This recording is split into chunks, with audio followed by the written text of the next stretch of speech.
अनपेक्षितपणे किंवा जाणून बुजून घडतात आणि त्यानंतर आपल्याला त्या गोष्टीचा भविष्यामध्ये त्रास होतो, त्याच्या वेदना आपल्याला असह्य होऊन जातात.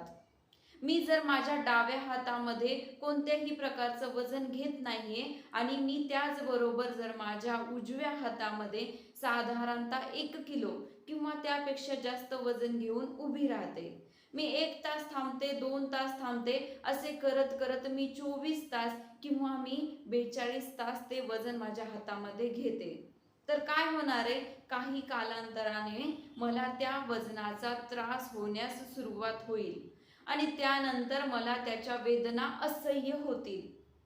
अगदी याचप्रमाणे आपल्या आयुष्यातही घडत जाते. आपण काही गोष्टींचा विनाकारण मनस्ताप करून घेतो. ताणतणाव प्रत्येकाच्या आयुष्यामध्ये असते, परंतु ते सोडून न देता आपण त्याला आपल्या रोजच्या जीवनामध्ये एवढं गृहीत धरून चालतो की त्याची आपण सवय लावून घेतो आणि त्यानंतर काही कालांतराने आपल्याला त्याच्या वेदना असह्य होऊन जातात.